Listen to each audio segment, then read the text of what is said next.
সুপ্রিয় শিক্ষার্থীবৃন্দ, আসসালামু আলাইকুম। আমি স্বাগতা ম্যাডাম, পল্লবী মহিলা ডিগ্রি কলেজ থেকে তোমাদের সকলকে জানাই আমার ক্লাসে সুস্বাগত। তোমরা সবাই ভালো আছো? আলহামদুলিল্লাহ, আমিও ভালো আছি। আমরা গত ক্লাসে কোন বিষয় নিয়ে আলোচনা করছিলাম, অর্থাৎ কোন অধ্যায় নিয়ে আমরা আলোচনা করছিলাম সেটা তোমাদের সবার নিশ্চয়ই মনে আছে, তাই না? আমি সেদিন ক্লাসে বলেছিলাম এর পরের ক্লাসে আমি আমাদের এই তৃতীয় অধ্যায় নিয়েই আলোচনা করব, সমাজবিজ্ঞানীদের অবদান এবং মতবাদ নিয়ে। চলো আজকে আমরা আমাদের ক্লাস শুরু করি যে বিষয়টা দিয়ে। তা আমি আজকে তোমাদের সাথে সমাজবিজ্ঞানীদের বিভিন্ন যে মতবাদ রয়েছে সেখানে আমি আজকে একজন বিশিষ্ট সমাজবিজ্ঞানী এবং দার্শনিকের মতবাদ নিয়ে আলোচনা করব। মরুময় আরবের যে মুসলিম সভ্যতার বিকাশ ঘটেছিল তার অবিচ্ছেদ্য অংশ হচ্ছেন আমাদের সমাজবিজ্ঞানী ইবনে খালদুন। সমাজবিজ্ঞানী ইবনে খালদুন মধ্যযুগীয় মহান মুসলিম চিন্তাবিদ ছিলেন। তাকে সমাজবিজ্ঞানের ফাউন্ডার অফ সোশিওলজি বলা, অর্থাৎ তাকে সমাজবিজ্ঞানের প্রতিষ্ঠাতা বলা হয়ে থাকে। তিনি একাধারে অর্থনীতিবিদ, ইতিহাসের দার্শনিক, তিনি হচ্ছেন সর্বোপরি তিনি একজন সমাজবিজ্ঞানী। যে সমাজবিজ্ঞানী সমাজকে বৈজ্ঞানিক সূত্রের আওতায় এনে ব্যাখ্যা করার প্রচেষ্টা চালান, তিনি প্রথম। এই মহান দার্শনিক 1332 খ্রিস্টাব্দে তিউনিসে এক সম্ভ্রান্ত আন্দোলনীয় পরিবারে তিনি জন্মগ্রহণ করেন। তাহলে তোমরা সবাই বুঝতে পারছো যে আজকে আমাদের আলোচনার বিষয় হচ্ছে সমাজবিজ্ঞানী ইবনে খালদুন।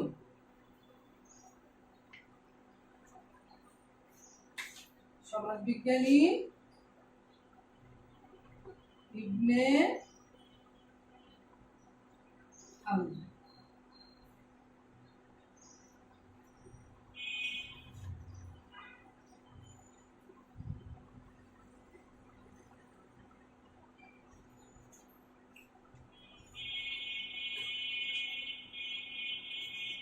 আমাদের এই যে মহান যে দার্শনিক, তিনি মূলত একজন ইতিহাসের দার্শনিক, কিন্তু তারপরেও সেই সময়ে তিনি সমাজকে, সমাজের মানুষকে এবং সমাজের যে বিভিন্ন যে সংস্কৃতি, সেই বিষয়গুলো নিয়ে তিনি তার গুরুত্বপূর্ণ আলোচনা করেছেন। আমাদের এই মহান দার্শনিক সমাজবিজ্ঞানী ইবনে খালদুন, তার ডাক নাম হচ্ছে আবু জায়েদ, মূল নাম আব্দুর রহমান এবং পারিবারিক নাম হচ্ছে ইবনে খালদুন, এবং এই নামেই হচ্ছে তিনি সর্বাধিক পরিচিত এবং তাকে এই নামে ডাকা হয় এবং তিনি এই নামে সর্বত্র পরিচিত হয়ে উঠেছে।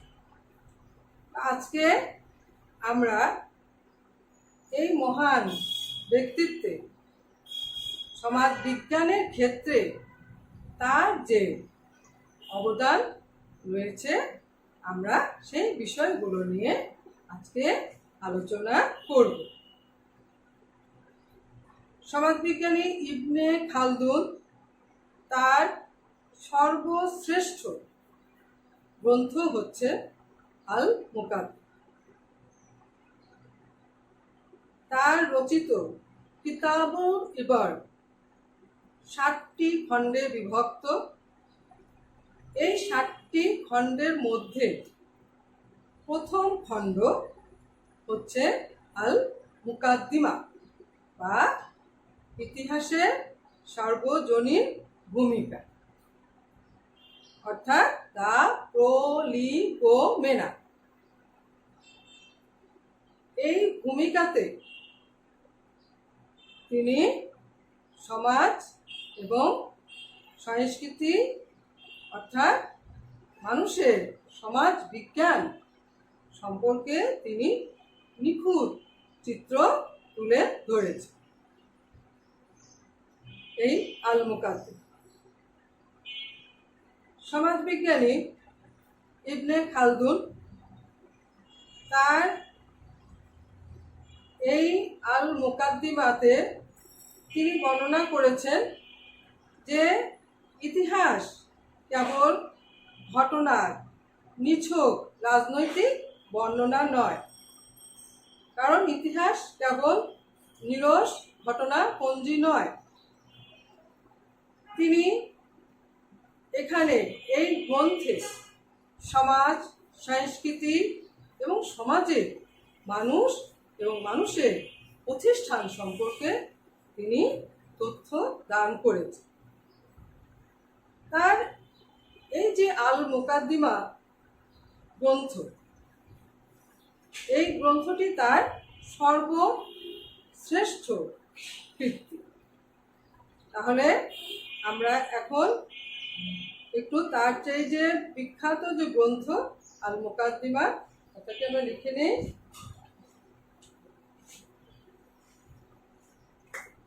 কিতাবুল ইবার তার রচিত গ্রন্থ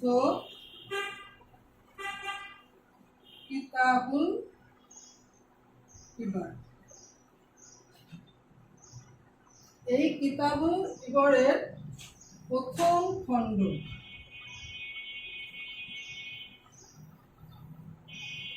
সে আল মুকাদ্দিমা।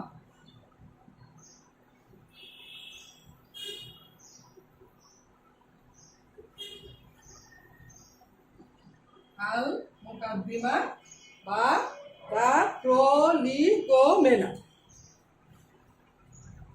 এই আল মুকাদ্দিমা গ্রন্থ সম্পর্কে সেমিটর তিনি বলেছেন যে এই যে সার্বজনীন ইতিহাসের ভূমিকা, এটা তার অর্থাৎ ইবনে খালদুনের চিরস্থায়ী অর্থাৎ তার খ্যাতি যুক্ত হয়েছে। এই গ্রন্থে তার প্রতিভার স্ফুরণ ঘটেছে। তাই তো দার্শনিক নিকলসন বলেন যে ইবনে খালদুনের দৃষ্টিকোণ যেমন ব্যাপক তেমনি দার্শনিক সুলভ। তিনি যখন এই গ্রন্থটি রচনা করেন তখন তিনি বলেন যে এই গ্রন্থ রচনার সময় তার যে অনুপ্রেরণা তাকে তার এই গ্রন্থ লিখতে সাহায্য করেছে। অর্থাৎ তিনি এই গ্রন্থের সময় অনুপ্রেরণা এত বুঝ হয়েছিলেন যে তার লেখাই তাকে লিখতে সাহায্য করেছে এবং অর্থ এবং শব্দ তা যোগান দিয়েছে। যে সময় মরুময় আরবের ইতিহাস, দর্শন, ভূগোল বিষয়ে পঠন পাঠন চলছিল, সেই সময়ে ইবনে খালদুন সমাজকে এক বৈজ্ঞানিক আলোচনায় এনে ব্যাখ্যা দান করার কথা চিন্তা ভাবনা করে। তাহলে আমরা এই যে সমাজবিজ্ঞানী ইবনে খালদুনের যে আল মুকাদ্দিমা গ্রন্থ, অর্থাৎ তার দি প্রলিগোমেনা গ্রন্থটির মধ্যে আমরা সমাজ বিজ্ঞান সম্পর্কে একটি সুন্দর ধারণা আমরা দেখতে পাই। তিনি বলেছেন যে শুধুমাত্র ঐতিহাসিকদের পুরাতন ইতিহাসে বা ঐতিহাসিকদের মতো চিন্তা ভাবনা এখানে করা যাবে না। সমাজবিজ্ঞান সম্পর্কে একটি আধুনিক চিন্তা ভাবনা, অর্থাৎ তিনি প্রথম তুলনামূলক আলোচনা এবং বৈজ্ঞানিক আলোচনার সূত্রপাত করেছিলেন।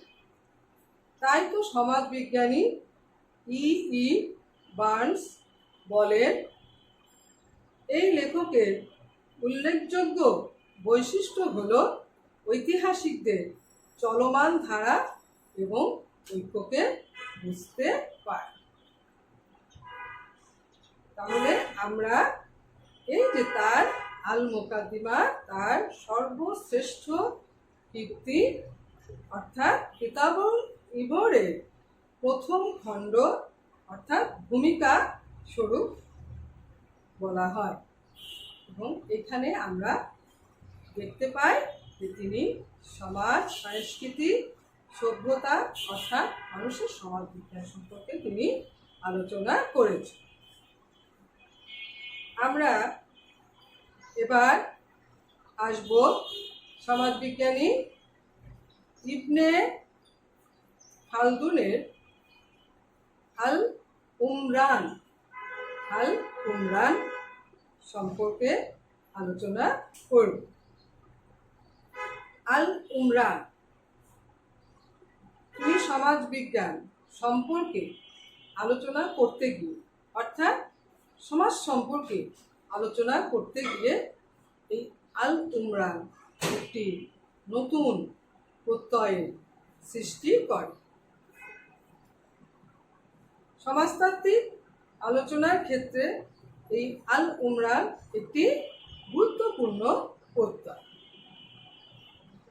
উমরানিয়া অর্থাৎ মানুষ, এবং এই উমরানিয়াতে তিনি মানুষ এবং মানুষের সংস্কৃতি অর্থাৎ মানুষের সমাজ বিজ্ঞান সম্পর্কে তিনি আলোচনা করেছেন। মানুষের সমাজ, সংস্কৃতি এবং বিভিন্ন প্রতিষ্ঠান প্রথা নিয়ে তিনি এই আল উমরানিয়াটা ব্যাখ্যা করেন। ইবনে খালদুন ছিলেন দার্শনিক অ্যারিস্টটলের অনুসারী। সেখানে কিছু দার্শনিক প্লেটোরও পদচারণা আমরা দেখতে পাই। বারবারের অনুমিত সিদ্ধান্ত অনুযায়ী যে মানুষের অভাবগুলো এত ব্যাপক ও ভিন্নমুখী, যার জন্যে কিন্তু প্রয়োজন সমাজ এবং সমাজের বিভিন্ন প্রতিষ্ঠানের আলোচনা। তাহলে আমরা যে বিষয়টি, তার যে এই যে একটা নতুন বিজ্ঞান সৃষ্টির প্রয়োজনীয়তা তিনি অনুভব করেছিলেন সেই সময়, এটা কিন্তু একটা দুর্লভ। তাহলে আমরা এখানে কি আলোচনা করলাম? আল উমরান।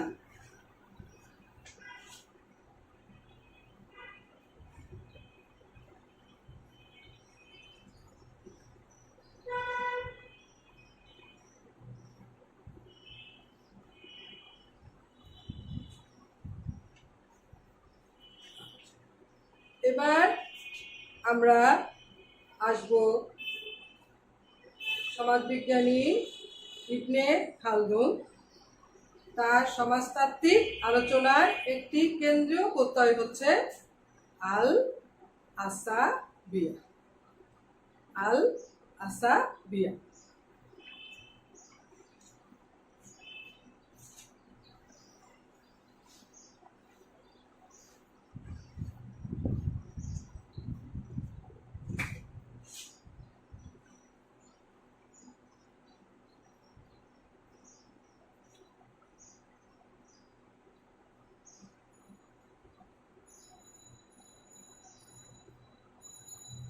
আল আসাবিয়া অর্থাৎ গোত্র সংহতি। তার ইংরেজি প্রতিশব্দ হচ্ছে সোশ্যাল সলিডারিটি, সামাজিক সংহতি। সমাজবিজ্ঞানী ইবনে খালদুন তিনি সামাজিক সংহতিটার উপর একটি গুরুত্ব আরোপ করেছে। তার কারণ কি, যে সমাজের মধ্যে যদি সংহতি প্রবল না থাকে তাহলে কিন্তু সেই সমাজের ধ্বংস অনিবার্য। তিনি এই যে আসাবিয়া, এই গোত্র যে প্রীতি তিনি লক্ষ্য করেছেন মরুময় আরব যাযাবর বেদুইনদের মধ্যে। তার কারণ যে তাদের মধ্যে কিন্তু একটা গোত্র প্রীতি ছিল। তারা কিন্তু সর্বদাই সঙ্গবদ্ধভাবেই কোনো কাজ তারা করত। তাহলে দেখা যায় যে এই যে সংহতি, সঙ্গবদ্ধতা যত প্রবল হবে ততই কিন্তু আমাদের সমাজটাও কিন্তু তার সংস্কৃতি সভ্যতার দিক থেকে কিন্তু এগিয়ে যাবে। সংহতি অর্থাৎ যে গোত্রপ্রীতি মানেই হচ্ছে যে সেই গোত্রটার মধ্যে তাদের যে সুখ দুঃখ এই বিষয়গুলো একে অন্যের সঙ্গে ভাগাভাগি করে নেয়, হ্যাঁ, অংশীদারিত্ব লাভ করা। আর এই গোত্রপ্রীতি, এই সংহতি যত উচ্চ হারে টিকে থাকবে ততই সমাজটাও উন্নতির দিকে ধাবিত হবে। আর যখন এই গোত্রপ্রীতি, এই সংহতি যখন কমে আসবে তখন সমাজটাও ধ্বংসের দিকে চলে যাবে। তাহলে এই যে আসাবিয়া, এই আসাবিয়াটা প্রত্যেকটা রাষ্ট্র এবং সমাজের মধ্যে থাকতে হবে। আমরা এবার সমাজবিজ্ঞানী ইবনে খালদুন তিনি যে সমাজটা যে পরিবর্তনশীল, তাহলে তার যে অবদানের মধ্যে আমরা প্রথমে লক্ষ্য করলাম যে তার আল মুকাদ্দিমা, তারপরে তার আল উমরান, তারপরে তার আসাবিয়া, এবং তিনি সামাজিক যে পরিবর্তন সম্পর্কেও তিনি আলোচনা করেছেন। সামাজিক পরিবর্তন অর্থাৎ সমাজ কিন্তু নিয়ত পরিবর্তনশীল। ঘড়ির চাকার মতোই কিন্তু ঘড়ির যে আমাদের যে সময়টা অতিবাহিত হয়ে যাচ্ছে সেইভাবে কিন্তু সমাজটাও কিন্তু নিয়ত পরিবর্তন হয়ে যাচ্ছে। তো এই যে পরিবর্তনটা, এই পরিবর্তনটা কিন্তু মানুষের নিয়ন্ত্রণের বাহিরে। তো এই যে পরিবর্তনশীলতা, এই পরিবর্তনশীলতার সাথে কিন্তু মানুষকে তার যে টিকে থাকে, তার যে উন্নয়নের দিকে কিন্তু তার লক্ষ্য রাখে। তাহলে এই পরিবর্তনশীল সমাজের মধ্যে যে বিষয়টা, সেটা হচ্ছে যে সংহতিটা প্রবল হারে থাকবে। এবার আমরা আসব তার সামাজিক যে ক্রমবিবর্তন। বিবর্তন কথাটা তো তোমরা সবাই জানো, যে বিবর্তন অর্থই হচ্ছে সমাজের কিন্তু ধীরে ধীরে পরিবর্তন, তাই না? অর্থাৎ ধীরে ধীরে যে আমরা একটা উন্নতির দিকে চলে যেতে দেখি। তো এখানে তিনি যে বিবর্তন অর্থাৎ ক্রমবিবর্তন ধারাটা তিনি আলোচনা করেছেন, ব্যাখ্যা করেছেন এইভাবে যে প্রত্যেকটা রাষ্ট্রের সমাজের কিন্তু কি একটা বয়স থাকে, মানুষের বয়সের মতোই, অর্থাৎ মানুষের সাথেই কিন্তু তিনি রাষ্ট্রের তুলনা করেছেন।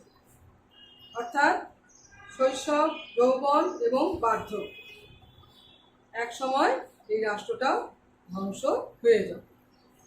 তো এই যে বয়সকাল, এটাকে তিনি 40-40-40 অর্থাৎ 120 বছর সময়কাল তিনি নির্ধারণ করে দিয়েছেন।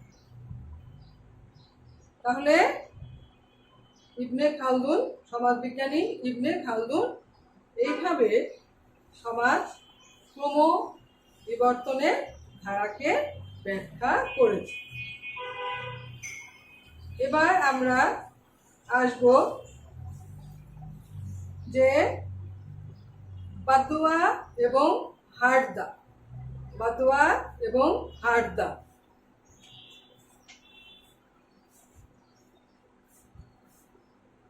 সামাজিক পরিবর্তন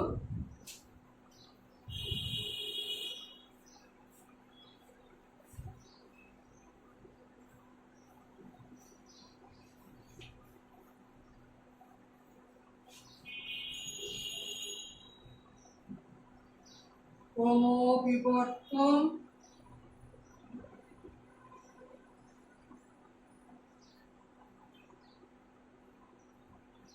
বাদুয়া ও হারদা।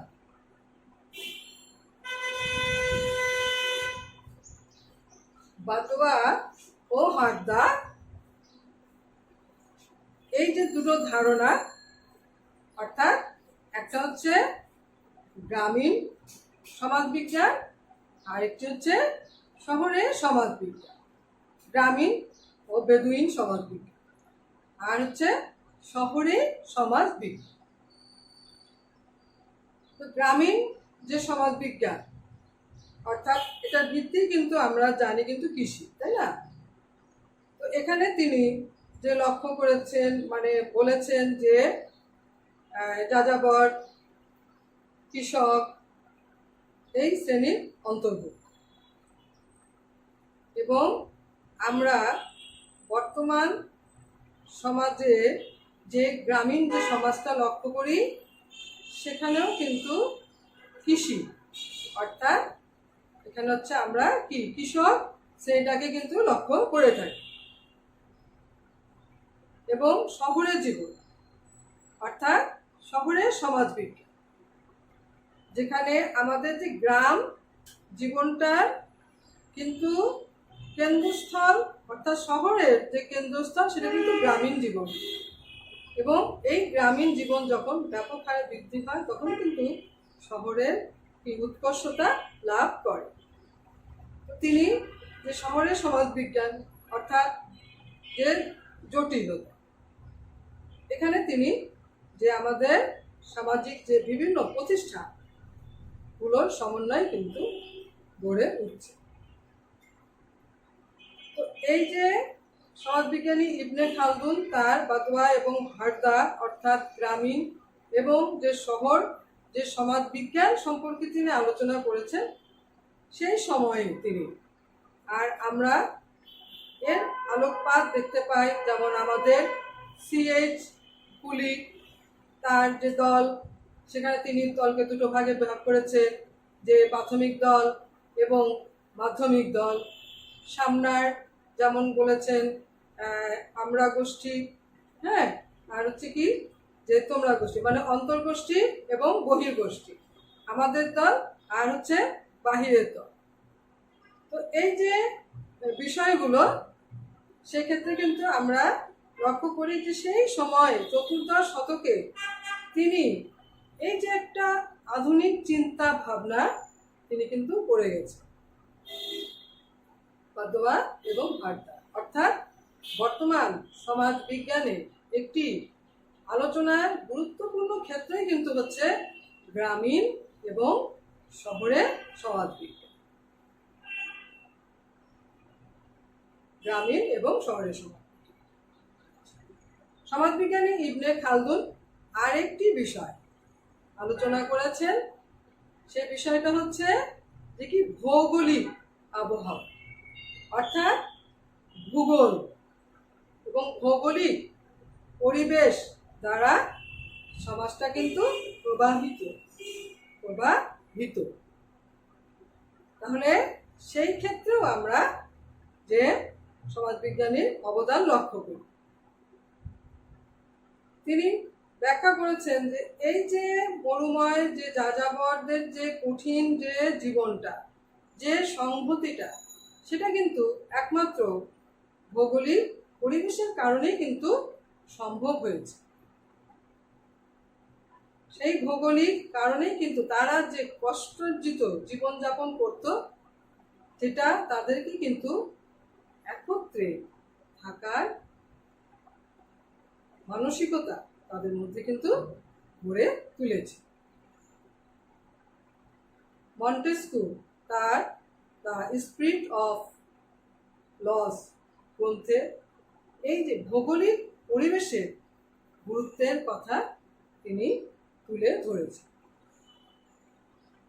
সমাজবিজ্ঞানী ইবনে খালদুনও যে ভূগোল দ্বারা, ভৌগোলিক পরিবেশ দ্বারা সমাজ, মানুষের সমাজ, সংস্কৃতি অর্থাৎ কৃষ্টি, কালচার, মানুষের জীবন, কালচার, কৃষ্টি, সংস্কৃতির উপর ভৌগোলিক পরিবেশ এবং আবহাওয়ার এক তাৎপর্যপূর্ণ এবং মৌলিক বিষয়ের একটি যুক্তিপূর্ণ তাৎপর্যের কি অবতারণা তিনি করেন।